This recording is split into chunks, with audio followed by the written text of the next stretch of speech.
Je vais vous parler aujourd'hui de laïcité. C'est un sujet qui à la fois est complètement dans l'actualité si on regarde ce qui se passe aux Pays-Bas ou en Angleterre et peu présent chez nous dans notre campagne électorale. Les candidats à la candidature socialiste en ont brièvement parlé pour réclamer une charte adossée à la Constitution rappelant la laïcité, et c'est une bonne idée. Mais force est de constater que lorsqu'il y a des questions très précises qui se posent, eh bien, il n'y a plus aucun abonné au numéro que vous avez demandé. Que ce soit pour la venue en France d'Annie Ramadan, que ce soit sur l'affaire Reddeker, que ce soit même sur cette douloureuse affaire dans un hôpital où un gynécologue s'est fait agresser par un mari qui refusait que ce gynécologue s'occupe de sa femme et lui donne des soins, et c'est un cas parmi beaucoup d'autres. On constate que sur tous ces sujets, les politiques sont taisants. Pourquoi le sont-ils?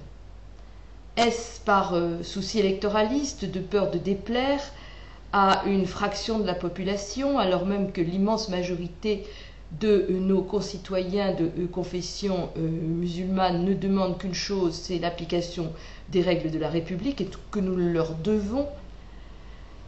Et si c'était le cas, ce serait donc un mauvais calcul. Est-ce par peur de s'exprimer et de voir revenir des réactions brutales et violentes comme celles que nous avons pu connaître par exemple à propos de l'affaire des caricatures? Si tel était le cas, ce serait aussi un très mauvais calcul, car c'est un esprit munichois que celui qui conduit progressivement à faire de l'autocensure et à porter nous-mêmes atteinte à la liberté d'expression sans laquelle nous sommes tous d'accord pour reconnaître qu'il ne peut pas y avoir de démocratie. La religion est une chose, elle est respectable, quelle qu'elle soit. La sphère politique et publique en est une autre. Et toute tentative de nature totalitaire d'empêcher tout ou partie de la population de s'exprimer sur tel ou tel sujet est une forme de totalitarisme mou qui peut devenir une forme de totalisme dur, voire même de fascisme, et c'est contre cela évidemment qu'il faut lutter. Il ne faut évidemment pas entrer dans cette tentative de coudre les bouches qui consiste à accuser de racisme ou d'islamophobie ceux qui s'expriment pour défendre la laïcité.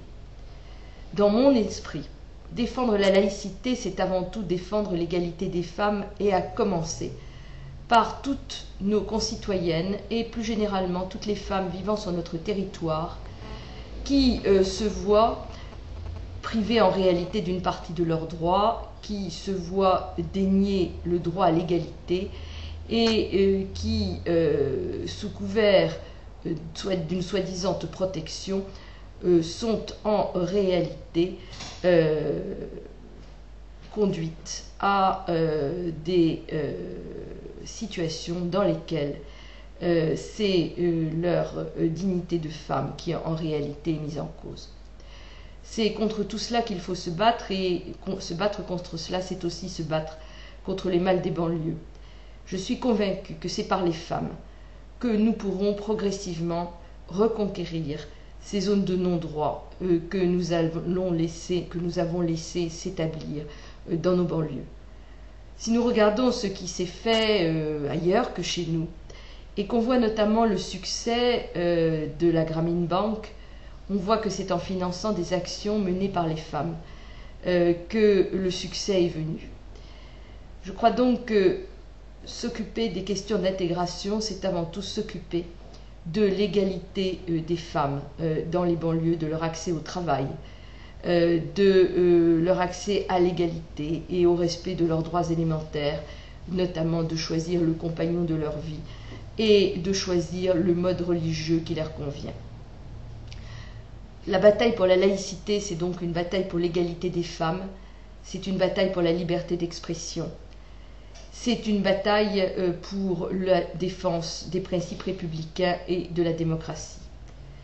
Comment comprendre qu'à l'heure où les Anglais, les Hollandais, voire d'autres pays, qui ne comprenaient rien à la laïcité à la française, s'interrogent sur la nécessité ou non d'interdire le port de la burqa et d'affirmer des principes de laïcité, nous-mêmes le semblions reculer devant un des principes les plus fondamentaux de notre droit.